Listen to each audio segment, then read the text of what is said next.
బోలే ఇవాళ ఎందుకు చెప్పులు పెట్టి క్యూలలో నిలబడి లైన్లోనే చనిపోతున్నారు.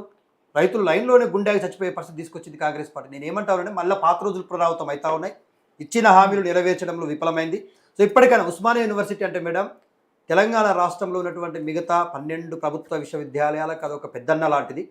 ఆ యూనివర్సిటీకి ఏదైనా ప్రభుత్వం చేస్తుంది అంటే మిగతా యూనివర్సిటీలు అన్నీ కూడా డేగ కళ్ళుతోనే ఆశతో ఎదురు చూస్తూ ఉంటాయి. కాబట్టి మేము ముఖ్యమంత్రి గారికి ఒక విజ్ఞప్తి చేస్తా ఉన్నాం. నిన్ను ముఖ్యమంత్రిని చేసినటువంటి యూనివర్సిటీ, నిన్ను భుజాల మీద మోసినటువంటి నిరుద్యోగులు అక్కడ నిరీక్షిస్తూ ఉన్నారు. ఆ యూనివర్సిటీలో కొంత బ్లాంక్ గ్రాంట్ ఉంటుంది, అవి విడుదల చేయాలి. 700 కోట్లు విడుదల చేయాలా, వాస్తవానికి 82 కోట్లు అంటా ఉన్నారు. యూనివర్సిటీలో చదువుతున్నటువంటి విద్యార్థులు తెలంగాణ ఉద్యమం వల్లనో లేకపోతే మిగతా కారణాల వల్ల కొంత సబ్మిషన్ చేసుకోలేకపోయిన పిహెచ్డీలు 2018 బ్యాచ్ కూడా పిహెచ్డీ సబ్మిషన్ చేసేటువంటి వెసులుబాటు కల్పించాలని చెప్పేసి రాష్ట్ర ప్రభుత్వానికి విజ్ఞప్తి చేస్తా ఉన్నాం. తక్షణం ముఖ్యమంత్రి గారు అక్కడ ఉన్నటువంటి వైస్ ఛాన్సలర్ గారికి చెప్పి 2018 బ్యాచ్ని కూడా ఎవరైతే పిహెచ్డీ సబ్మిషన్ చేయకుండా ఉన్నారో చేసుకునే అవకాశం కల్పించాలా. మెస్సు బిల్లులు దాదాపుగా తినకపోయినా కూడా బిల్లులు వేసి లక్షల బిల్లులు పెండింగ్లో ఉన్నాయి, వీటిని మాఫీ చేయాలా. దాంతో పాటుగా విడుదల చేయాల్సినటువంటి బిల్లులు, మెస్సు బిల్లులు మాఫీ చేయాల్సిన బిల్లులు ఒకవైపు ఉంటే ఇవాళ ప్రస్తుతం కొనసాగుతున్న బిల్లుల విషయంలో కూడా ఎలాంటి ప్రభుత్వం నిర్ణయం తీసుకోలేదు, అవి కూడా విడుదల చేయాలా. నూతన భవనాలు చాలామంది పాపం డి హాస్టల్, ఈ హాస్టల్, తర్వాత పక్కన ఉన్నటువంటి సి హాస్టల్స్ అని కూలిపోయే అవస్థకు ఉన్నాయి. ఆల్రెడీ ఏ హాస్టల్, బి హాస్టల్ మూసేసిండ్రు, అక్కడ ఎవరి విద్యార్థులను తొలగించి శిథిలావస్థలు ఉన్నాయి. నూతన బిల్డింగ్లకు శాంక్షన్ చేయాలా. కేవలం అధికార భవనాలు కట్టి మేము బిల్డింగ్లు కట్టినాం అనుకోవద్దు. కొత్త భవనాలకు నాంది బలకాల ఉస్మానియా యూనివర్సిటీ బ్రతికితే తెలంగాణ బ్రతికినట్టు. ఎందుకంటే తెలంగాణ రాష్ట్రంలో ఉన్నటువంటి అన్ని మూలాల నుంచి పాత 10 జిల్లాల నుంచి ప్రతి ఒక్క విద్యార్థి ఉస్మానియా యూనివర్సిటీలో చదువుతూ ఉంటాడు, ఏదో ఒక కోర్సు చేస్తాడు. దాదాపుగా 15,000 మంది విద్యార్థులు ఉస్మానియా యూనివర్సిటీ నుంచి ప్రతి సంవత్సరం బయటకు వస్తూ ఉంటారు. అన్ని కోర్సుల్లో ఇంజనీరింగ్ కావచ్చు, బీఈడి కావచ్చు, ఎల్ఎల్బి కావచ్చు, తర్వాత పీజీలు కావచ్చు, పిహెచ్డీలు కావచ్చు, ఇట్లా చెప్పుకుంటూ పోతే కోకులలుగా దాదాపుగా 15,000 పైచిలకు విద్యార్థులు డిపెండెంట్స్. కొంతమంది పాపం అది ఇప్పుడు ఉస్మానియా యూనివర్సిటీలో చదివి ఇందిరా లాంటి వాళ్ళు, అస్మా లాంటి వాళ్ళు మళ్ళొక్కసారి అక్కడే పక్కన మిత్రులతోని ఆవాసం తీసుకొని లేకపోతే షెల్టర్ తీసుకొని అక్కడే చదువుతూ ఉద్యోగాల కోసం నిరీక్షిస్తూ ఉంటారు. ఇవన్నీ మానసికంగా క్షీణించే విధంగా కొంతమంది చిల్లర నాయకులు ఏదైతే మాట్లాడుతున్నారు, నువ్వు నిరుద్యోగి కాదు, నువ్వు పెయిడ్ ఆర్టిస్టు, నువ్వు ఎక్కడ ఉద్యమం చేసినావు అంటారు. ఇదే మాటలు మాట్లాడుతున్న విద్యార్థి నాయకులందరూ కూడా గతంలో ఉస్మానియా యూనివర్సిటీలో ఇదే నిరుద్యోగ జెండా పట్టుకొని రాష్ట్ర గత ప్రభుత్వం పైన కొట్లాటలు చేసిర్రు.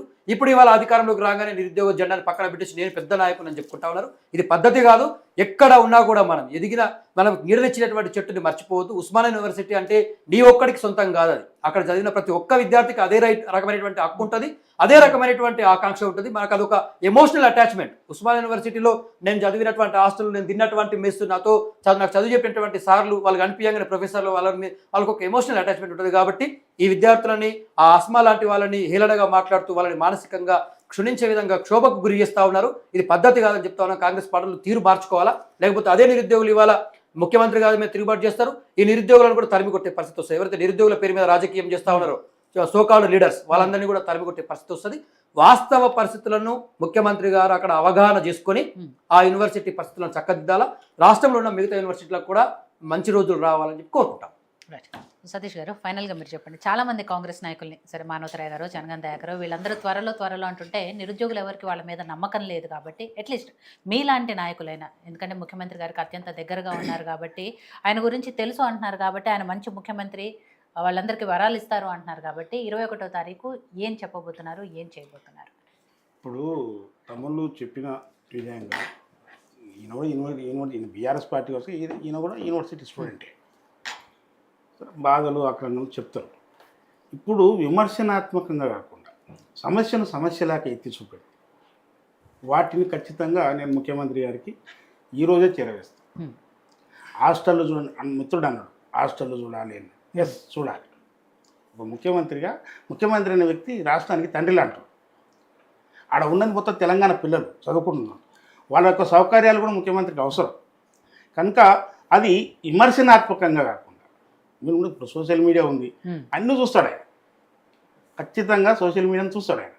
దాంట్లో మీరు ఈ ఉస్మానియా యూనివర్సిటీ సందర్శనకు వస్తుంది కనుక చాలా మేధోమదనం కూడా నడుస్తుంటాయి. వాటిలో కూడా మంత్రుల మధ్య కూడా ముఖ్యమంత్రి గారు కూడా నేను అక్కడికి వెళ్తున్నాను, ఖచ్చితంగా అక్కడ సమస్యల నిలయం అది, వాటిని ఎట్ట పరిష్కరించాలనే విషయం కూడా ఆయన ఖచ్చితంగా ఆలోచన చేసుకుని ఫిక్సప్ అయిపోతాడు ఆయన.